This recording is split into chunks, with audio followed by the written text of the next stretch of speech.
चलो एक बार मौलिक अधिकार पुरुष बता देते हैं, रिवाइज भी हो जाए, खत्म भी हो जाएगा। मोटा मोटा हाँ मोटा मोटा, ठीक।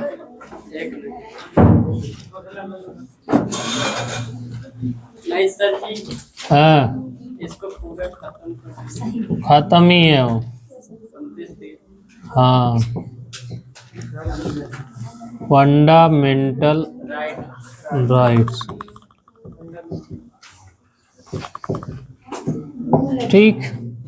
मूल अधिकार है, मौलिक अधिकार, ये भाग 3 में है, अनुच्छेद 12 से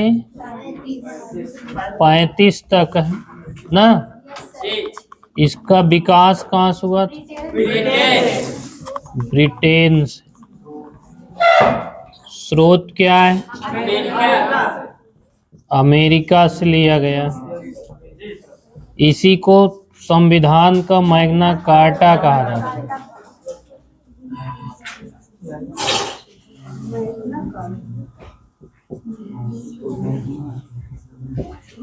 ठीक। इसकी प्रकृति क्या है? सकारात्मक नकारात्मक दोनों है, नकारात्मक की तरफ ज्यादा झुका हुआ। सकारात्मक और नकारात्मक दोनों है, लेकिन ज्यादातर नकारात्मक।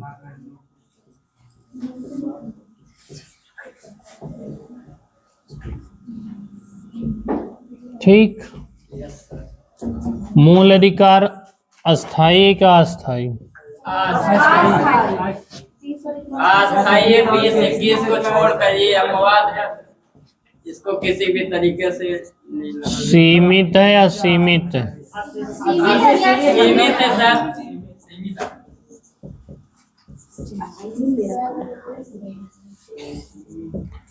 परिवर्तनीय है, न्याय योग्य है ना। परिवर्तनीय, इसी को न्याय योग्य या वाद योग्य। ठीक।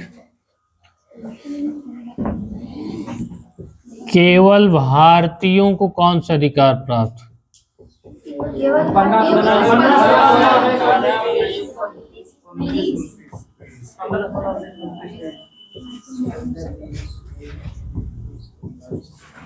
कौन कौन? 15, 16, 19, 29, 30। विदेशी प्लस भारतीय 14, 20, 21, 21 भी है।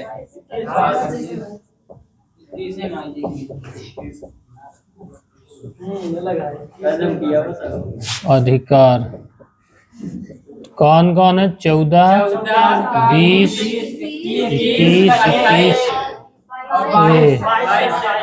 22 से 28 तक ना। उसके बाद बताए थे निजी व्यक्ति।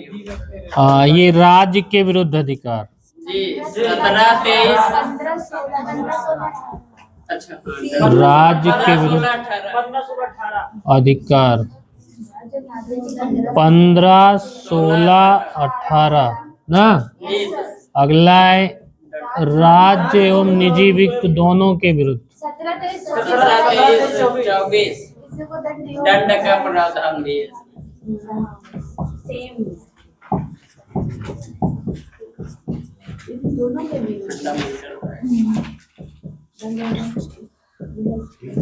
ये 17, 23 और 24 है ना। दंड का प्रावधान किस किस अनुच्छेद में किया गया? 17, 23 और 24। ठीक, ये रहा। उसके बाद इसमें जब ये मूल अधिकार बना था तो 7 अधिकार थे यस सर। ना। Yes sir. तो मूल संविधान में 7 अधिकार थे, और आज जो है वर्तमान में 6 अधिकार। एक अधिकार कौन निकाला गया? ये संपत्ति का अधिकार को निकाल दिया गया। ठीक,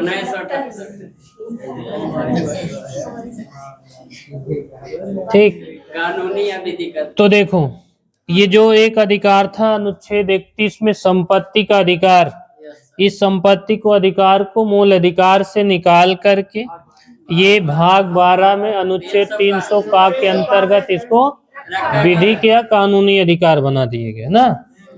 तो जो 6 स्वतंत्रताएं हैं, तो 6 स्वतंत्रताएं कौन कौन सी? पहला बताया था आप लोग को समता का अधिकार, दूसरा स्वतंत्रता का अधिकार, तीसरा शोषण के विरुद्ध अधिकार, और चौथा धार्मिक स्वतंत्रता का अधिकार, पांचवा शिक्षा एवं संस्कृति का अधिकार, और छठा समाप्त कर दिया गया है। तो जो 7वां था संवैधानिक उपचारों का अधिकार ना। तो जैसे बताए थे कि ये भाग देखो, भाग 3 में मौलिक अधिकार है, अनुच्छेद 12 से 35 तक है, और इसकी शुरुआत या विकास, तो मौलिक अधिकार या मूल अधिकार की शुरुआत या विकास ब्रिटेन से होता है, लेकिन इसका स्रोत या कहाँ से अपनाया गया? तो सबसे पहले जो है यूएसए ने मौलिक अधिकार को अपनाया, फिर वहां से भारतीयों ने भी ये मौलिक अधिकार को लिया। उसके बाद ये जो है संविधान का मैग्ना कार्टा इसको कहा जाता है।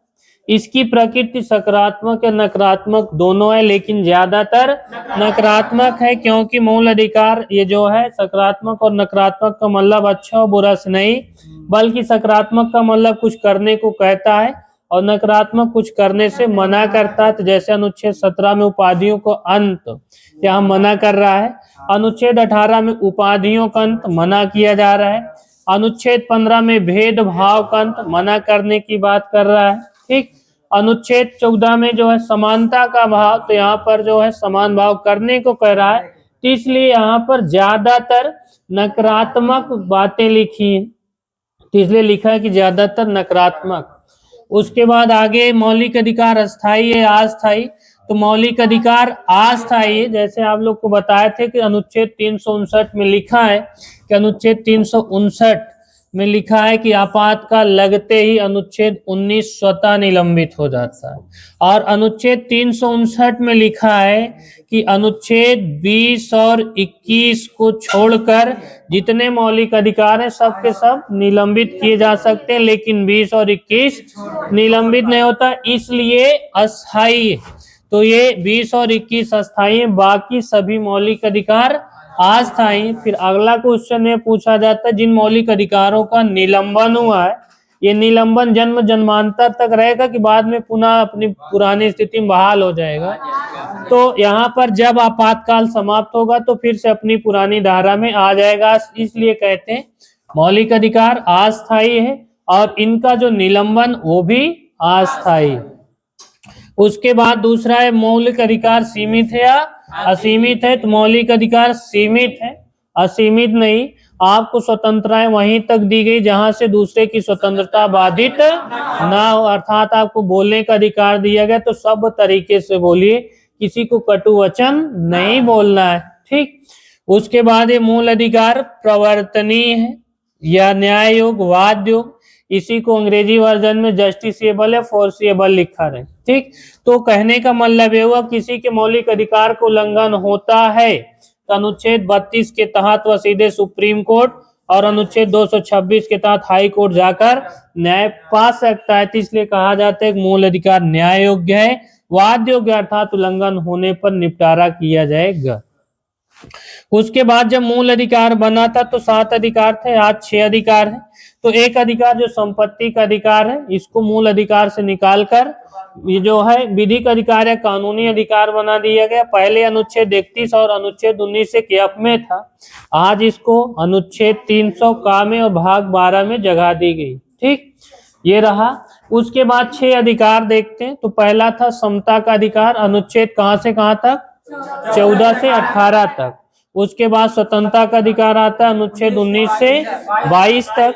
और उसके बाद शोषण के विरुद्ध अधिकार 23 से 24 तक, धार्मिक स्वतंत्रता का अधिकार 25 से 28 तक, उसके बाद शिक्षा एवं संस्कृति का अधिकार 29-30, और उसके बाद फिर बताए थे संवैधानिक उपचारों का अधिकार। तो यह अनुच्छेद 32 में 30 प्रकार, ये 6 अधिकारों के अंतर्गत कुल 18 स्वतंत्रताएं आती हैं, जिनमें से अनुच्छेद 19 एक F और अनुच्छेद 31 को निकालकर ये मौलिक अधिकार से हटाकर विधिक या कानूनी अधिकार बना दिया गया है, जिसको जगह कहाँ दी गई, भाग 12 के अंतर्गत अनुच्छेद 300 का में। ठीक, उसके बाद देखते हैं जो समता का अधिकार है। समता के अधिकार है 14 से 18 तक बताए थे। अनुच्छेद 14 में लिखा है कानूनी समता का अधिकार। तो कानूनी समता में 2 शब्दावलियां बताए थे, कानून के समक्ष समता, दूसरा कानून के समान संरक्षण। कानून के समक्ष समता शब्दावली कहाँ से ली गई है, ब्रिटेन के संविधान से, और कानून का समान संरक्षण अमेरिका के संविधान से लिया गया है। जो कानून के समक्ष समता थी, इसमें लिखा गया कि कानून के समक्ष कोई छोटा बड़ा नहीं होगा, अर्थात किसी के साथ कानून में किसी भी प्रकार का भेदभाव नहीं किया जाएगा। जो दूसरी शब्दावली अमेरिका से ली गई है जो है विधियों का समान संरक्षण, इसमें लिखा है समानों के साथ समान व्यवहार और असमानों के साथ असमान व्यवहार किया जाएगा। अर्थात कहने का मतलब ये है, दोनों शब्दावलियों का अर्थ भाव यही निकलता है कि किसी के साथ कानून में किसी भी प्रकार का भेदभाव नहीं किया जाएगा, लेकिन भेदभाव अगर युक्त होगा, विवेकपूर्ण होगा, नैसर्गिक न्याय के अनुकूल होगा, संरक्षणात्मक भेदभाव किया जाएगा। तो ये जैसे क्या है कि विवेकपूर्ण या युक्त, तो जैसे किसी विशेष परिस्थिति में शराबबंदी लागू है, लेकिन वहां के सैनिकों को शराब दी जाएगी, ये युक्त भेदभाव होगा। जैसे सामाजिक शैक्षिक रूप से पिछड़े वर्गों को नौकरियों में, शिक्षा में आरक्षण दिया जाएगा, क्योंकि यहाँ पर समानता बढ़ाने के लिए जो निचले दबे कुचले व्यक्ति हैं, इनको सबके समान लाने के लिए यहाँ पर आरक्षण दिया जाएगा। तो ऐसा भेदभाव युक्त होगा, भेद मतलब जो है विवेकपूर्ण होगा। या फिर विशेष सामाजिक परिस्थितियों में, जैसे कोई गर्भवती महिला है, इसको रेलों और बसों में जो है सीटें आरक्षित की जाएंगी क्योंकि उसको आवश्यकता है, तो ऐसा भेदभाव किया जाएगा। ठीक, उसके बाद फिर बताए थे अनुच्छेद 15। अनुच्छेद 15 में लिखा है कि राज्य 5 आधार पर किसी के साथ भेदभाव नहीं करेगा। 5 आधार क्या होगा, जात, धर्म, लिंग, जन्म स्थान और मूल वंश। इन 5 आधार पर राज्य जो है किसी के साथ भेदभाव नहीं करेगा। और इसमें लिखा है 15(3) में बताए थे कि जो है राज्य महिलाएं एवं बच्चों के लिए कुछ विशेष प्रावधान कर सकता है। और 15(4) में जो है शिक्षा में आरक्षण है। उसके बाद 15(6) बताए थे, मूल संविधान में नहीं था। 15(6) में जो है EWS को शिक्षण संस्थानों में 10% के आरक्षण की बात की गई। EWS मूल संविधान में नहीं था, इसको 103वां संविधान संशोधन के माध्यम से 2019 में जोड़ा गया, और उसमें कहा गया कि किसी विश्वविद्यालय में प्रवेश के समय 10% ये जो है आरक्षण दिया जाएगा, अर्थात शिक्षा में आरक्षण है और EWS के लिए दिया गया है। इसी प्रकार फिर आता है अनुच्छेद 16। अनुच्छेद 16 में कहा गया कि राज्य नौकरियां देते समय 7 आधार पर किसी के साथ भेदभाव नहीं करेगा। 7 आधार, 5 वही रहेगा, 2 यहाँ पर नया जुड़ेगा, वंश क्रम और निवास स्थान, और 5 वही आधार। तो राज्य 7 आधारों पर नौकरियां देते समय किसी के साथ भेदभाव नहीं करेगा, लेकिन निवास संबंधी योग्यता वगैरह लागू कर सकता है। उसके बाद इसमें भी जैसे वहां पर 15(4) में बताए थे कि शिक्षा में आरक्षण, यहाँ 16(4) में नौकरियों में आरक्षण।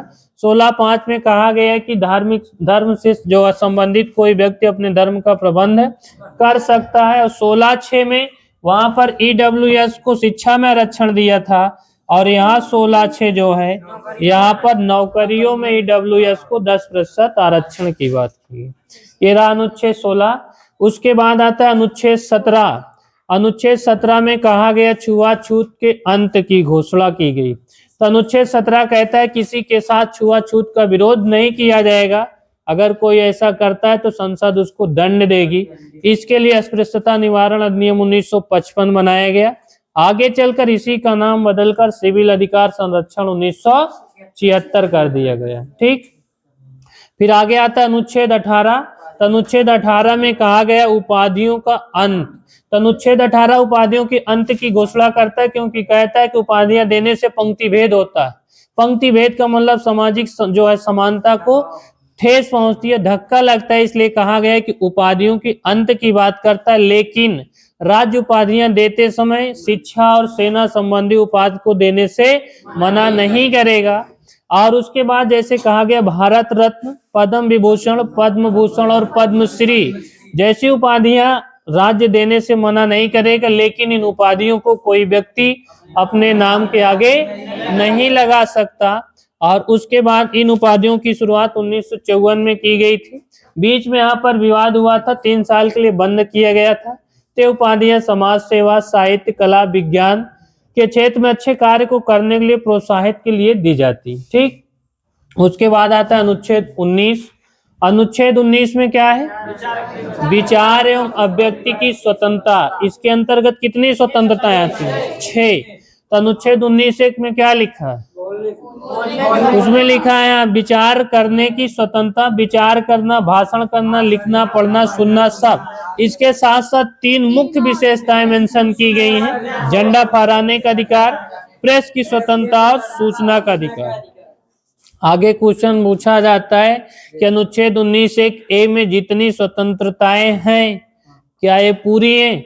तो ये स्वतंत्रताएं पूर्ण नहीं है, क्योंकि विशेष परिस्थितियों में इन स्वतंत्रताओं को प्रतिबंधित किया जा सकता है। विशेष परिस्थितियां क्या होती हैं? जैसे देश की एकता अखंडता खतरे की स्थिति में, न्यायालय की मानहानि होने वाली, उपद्रव की आशंका होने वाली, लोक व्यवस्था शिष्टाचार के विरुद्ध होने वाला। तो इन परिस्थितियों में ये अनुच्छेद 19 में जितनी स्वतंत्रताएं सब समाप्त की जा सकती हैं। ठीक, उसके बाद फिर आता है अनुच्छेद 19(b). तो बोलने के बाद सभा करने की स्वतंत्रता है, और जब कोई सभा करेगा तो जो है अकेले नहीं होता, ग्रुप चाहिए, तो संगठन बनाने की स्वतंत्रता अनुच्छेद 19(c) में या ग में है। और इसी अनुच्छेद 19(ग) में कहा गया कि सरकारी समिति जो होती है, सहकारी सोसाइटी, इसको भी मौलिक अधिकार बना दिया गया है। कब बनाया गया था? तो 97वां संविधान संशोधन के माध्यम से 2011 में। उसके बाद अनुच्छेद 19(घ) में कहा गया कि भारत का कोई भी नागरिक देश के भीतर कहीं भी घूम सकता है, अर्थात अनुच्छेद 19(d) भारत में घूमने की स्वतंत्रता देती है, लेकिन जनजाति क्षेत्रों को देखते हुए। ठीक, उसके बाद अनुच्छेद 1 अंगा आता है। अंगा में निवास की स्वतंत्रता है, तो भारत के भीतर कहीं भी आप रह बस सकते हैं, लेकिन जनजाति क्षेत्रों को छोड़कर। उसके बाद अनुच्छेद 19(च), उसमें संपत्ति का अधिकार, इसको समाप्त कर दिया गया है। और अनुच्छेद 19(छ) जो आता है, जी आएगा, उसमें क्या है? कारोबार की स्वतंत्रता। तो आपको कारोबार की स्वतंत्रता तो दी गई, लेकिन ऐसा कारोबार ना करें जिससे समाज पर बुरा प्रभाव पड़े।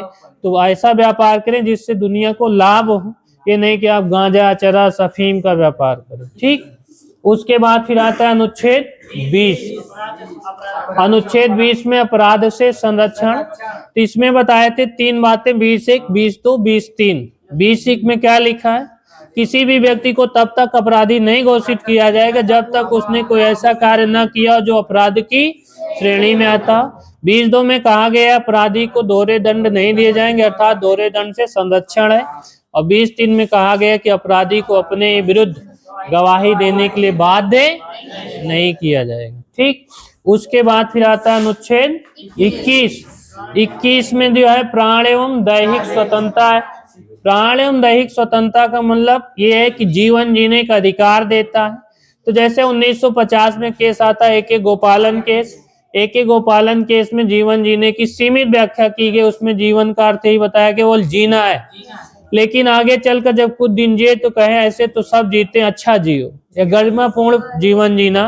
तो आगे चलकर 1978 ईस्वी मेनका गांधीवाद आया, उसमें जीवन जीने की व्याख्या को विस्तृत व्याख्या बताई गई, और उसमें लिखा है कि जीवन जीना का संबंध एक गरिमापूर्ण जीवन जीने से होना चाहिए, इसी के माध्यम से मेनका गांधीवाद में तमाम मौलिक अधिकार गिनाए जाते, जैसे पासपोर्ट रखने का अधिकार, मनमाने तरीके से हथकड़ी न लगाए जाने का अधिकार, विदेश घूमने का अधिकार, स्वच्छ पर्यावरण पाने का अधिकार, स्वच्छ पेयजल का अधिकार, महिलाओं के साथ लैंगिक उत्पीड़न न करने का अधिकार, किसी घटना स्थल पर त्वरित चिकित्सा सुविधा उपलब्ध कराने का अधिकार, निद्रा का अधिकार, निष्ठा का अधिकार, अपनी मर्जी का जीवन साथी चुनने का अधिकार, ये सारे अधिकार हैं। और इसी में कहा गया निःशुल्क एवं कानूनी शिक्षा का अधिकार भी मौलिक अधिकार होगा, ये पहले मूल अधिकार में नहीं था। नीति निर्देशक तत्व के अंतर्गत अनुच्छेद 45 में था। 86वां संविधान संशोधन के माध्यम से 2002 में इसको अनुच्छेद 21 का के अंतर्गत शिक्षा के अधिकार को मौलिक अधिकार बना दिया। ठीक, उसके बाद फिर आता है स्वतंत्र जो है मनमानी गिरफ्तारी से रोक, अनुच्छेद 22। तो अनुच्छेद 22 ये मनमानी गिरफ्तारी से संरक्षण देता है और अनुच्छेद 20 अपराध से संरक्षण देता है। तो इसमें जैसे वहां पर 20 में 3 पॉइंट बताए, तो ऐसे यहाँ पर भी 22 में 3 बिंदु है। तो 22 में लिखा है कि अगर पुलिस किसी व्यक्ति को गिरफ्तार करती है तो उसको गिरफ्तारी का कारण बताना होगा। 22(2) में लिखा गया उस गिरफ्तार व्यक्ति को 24 घंटे के भीतर पास के न्यायालय के समक्ष प्रस्तुत करना होगा।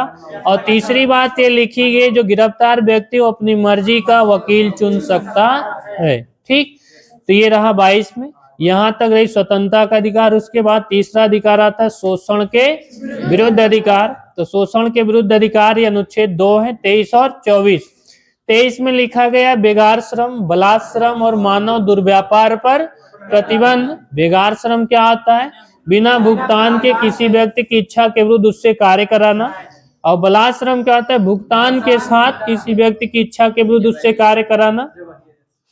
और मानव दुर्व्यापार जो है वस्तु की भांति मानव की खरीद बिक्री करना, और खास करके यहाँ महिलाओं और बालिकाओं के अनैतिक व्यापार इसमें शामिल है, या कह सकते हैं खास करके वेश्यावृत्ति के उद्देश्य से सब खरीद बिक्री की जाती है, अर्थात बुरे उद्देश्यों के लिए मानव की खरीद बिक्री नहीं होगी। तो ये मानव दुर्व्यापार पर प्रतिबंध। अनुच्छेद 24 में लिखा गया कि 14 वर्ष से कम उम्र के बच्चों को किसी खतरनाक कारखाने में नहीं लगाया जाएगा। ठीक, अगर लगाया जाएगा तो उसके लिए दंड का प्रावधान है, जैसे कारखाना अधिनियम 1948, बगान श्रम अधिनियम 1986 के तहत जो अपराधी पाया जाएगा उसको दंडित किया जाएगा। ठीक, 13 शोषण के विरुद्ध अधिकार।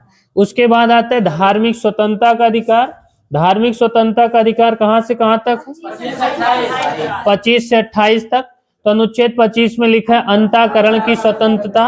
अंतःकरण की स्वतंत्रता का मतलब ये है कि हम किसी भी धर्म को मान सकते हैं, जिस धर्म को मानेंगे उसका प्रचार प्रसार कर सकते हैं, और यहाँ तक कि अपना धर्म भी परिवर्तित कर सकते हैं। लेकिन स्टेनिस्ली स्वाद आया, उसमें कहा गया यदि लोभ लालच देकर, धमकी देकर धर्म परिवर्तन कराया जाता है तो वो अवैध माना जाएगा। ठीक, और इसी अनुच्छेद 25 में लिखा है कि कुछ जातियां जो है प्रतीक के रूप में कुछ औजार रखती हैं, तो जैसे सिख लोग प्रतीक के रूप में कृपाण धारण कर सकते हैं। ठीक, अनुच्छेद 26 में लिखा गया है कि कोई धार्मिक संस्था धर्मावलंबी अपने धर्म के प्रबंधन की व्यवस्था कर सकता है।